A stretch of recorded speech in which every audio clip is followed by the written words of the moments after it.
जय श्री कृष्ण। वसुदेवसुतं देवं कंसचाणूरमर्दनम् देवकी परमानन्दं श्रीकृष्णं वन्दे जगद्गुरुम्। आज हम श्रीमद् भगवद गीता के प्रथम अध्याय के 42वें श्लोक के बारे में बात करेंगे, जहाँ पर श्री अर्जुन कहते हैं, शंकरो नरकायैव कुलध्राना कुलस्य च पतन्ति पितरो येषां लुप्तो पिंडोदक क्रिया। पिछले के श्लोकों में हमने देखा कि कैसे युद्ध होने से स्त्रियां जो है वो व्यभिचारिणी हो जाएगी, और स्त्रियों के व्यभिचार से वर्ण संकर संतानें पैदा होंगी। और उस वर्ण संकर संतानों से क्या होगा, ये इस श्लोक में कहा गया है। शंकरो नरका चैव कुलध्राना कुलस्य च। शंकर जो है वो नरक का द्वार खोलते हैं, चाहे वो किसी भी चीज में अ, मिश्रण किया गया हो, चाहे वो भाषा शंकर हो, चाहे वो धर्म शंकर हो, चाहे वो देश शंकर हो, या चाहे वो वर्ण शंकर। शंकरो नरकाये। अब कुलध्राना कुलशीज, इसका सीधा मतलब हो जाता है वर्ण संकर से, मनुष्य के संकर से। ये युद्ध होने से जो कुल नाशक लोग होंगे, उनके लिए तो ज्यादा अनर्थकारी और नरककारी कार्य ये होगा कि उनके आने वाले संतान वो शंकर जाति के होंगे, वर्ण शंकर होंगे। पतंती पितरो येषाम लुप्तो लुप्त पिंडोदक क्रिया। पिंड वगैरह की क्रिया जो है, श्राद्ध तर्पण वगैरह की क्रिया जो है वो लुप्त होती जाएगी, और इससे पितरों की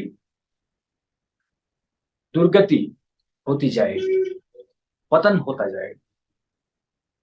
पितरों का पतन यानी कि ये युद्ध में जो लोग भाग ले रहे हैं उनका पतन होता जाएगा। अगर श्राद्ध और तर्पण वगैरह की क्रिया शास्त्र युक्त नहीं की गई, तो पितरलोक से आगे की गति जो पितृ करते हैं वो आगे की गति नहीं हो पाएगी, अधम गति होगी, यानी कि डाउनफॉल में आएगी। एक दो तरह के पितर होते हैं, एक आजान पितर होते हैं और एक मर्त्य पितर होते हैं। मर्त्य पितर जो है वो पृथ्वी लोक में वास करते हैं, आजान पितर जो है वो पितरलोक में वास करते हैं। अब पितृतर्पण, श्राद्ध, पिंड क्रिया, ये सारी चीजें ना करने से आजान पितर जो है वो मर्त्य पितर हो जाएंगे, और मर्त्य पितर जो है वो भूत प्रेत में परिवर्तित हो जाएंगे। तो आगे आगे अगर देखेंगे, ऐसे नुकसान यहाँ पर दिए गए हैं। पिंड वगैरह की क्रिया लुप्त क्यों हो जाएगी? क्योंकि जब वर्ण शंकर प्रजा है, तब उसके पूर्वजों के प्रति उनको उतना प्रेम नहीं होगा। बिल्कुल सही है, क्योंकि उनके खुद के पूर्वज है ही नहीं, तब प्रेम बचेगा कैसे? प्रेम ही नहीं बचेगा तो पिंड वगैरह की क्रिया करेंगे कैसे? अगर कर भी ली, मान लीजिए संसार को ध्यान में रखते हुए उसकी माता ने आज्ञा की और पिंड वगैरह की क्रिया जो है, श्राद्ध तर्पण, ये सारी क्रिया जो है वो कर भी ली, तब भी श्राद्ध विधि के अनुसार जिसका रक्त जिसमें होता है वो उसका तर्पण कर सकता है।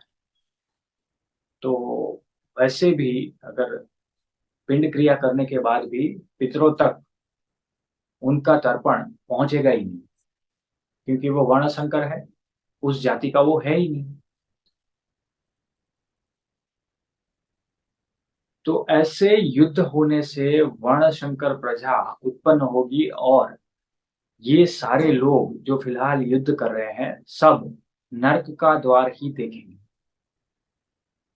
ऐसा डिटेल एक्सप्लेनेशन अर्जुन के द्वारा श्री कृष्ण को दिया जा रहा है, और आने वाले दो श्लोकों में यही चीज जो है वो आगे रिपीट होगी।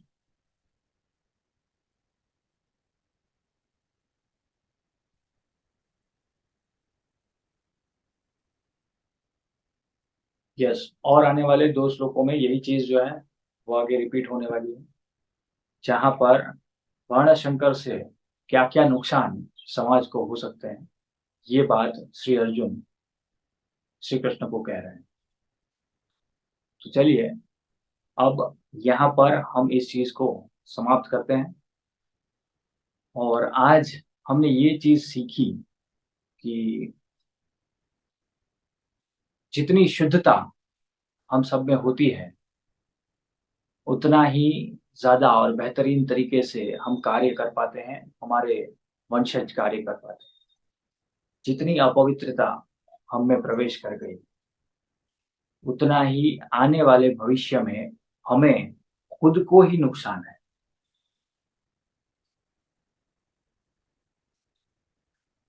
ये बात हर जगह पर लागू पड़ती है, ईच एंड एवरीवेयर। अब देखिए, भाषा संकर की अगर हम बात करें, अगर 2 भाषाओं को मिश्रित कर दिया और कुछ ऐसा स्टेटमेंट हमने दे दिया कि जो स्टेटमेंट हमारे लिए तो सही है क्योंकि हमने 2 भाषाओं को मिश्रण से किया है, लेकिन सामने वाला उसे अलग ही तरीके से समझे, तो कहीं पर भी शंकर यानी कि 2 चीजों का मिश्रण होता है, और तीसरी ही चीज जब जन्म लेती है, तब वो भयावह या नुकसानकारक होने की संभावना ज्यादा होती है। राइट। चलिए, मिलते हैं कल वापस से इसी समय पर एक नए श्लोक के साथ। तब तक के लिए भगवान श्री कृष्ण का नाम लेंगे, और जय श्री कृष्ण। इन बिटवीन आपके कुछ भी सवाल हैं, तब आप इंस्टेंटली पूछ सकते हैं। मैं नहीं चाहता कि कोई भी सवाल मन में ऐसा घर कर जाए जो ये हम दिव्य ज्ञान हम ग्रहण कर रहे हैं, उसमें कोई शंका, कुशंका वो प्रवेश करे। राइट। चलिए, मिलते हैं कल वापस। जय श्री कृष्ण।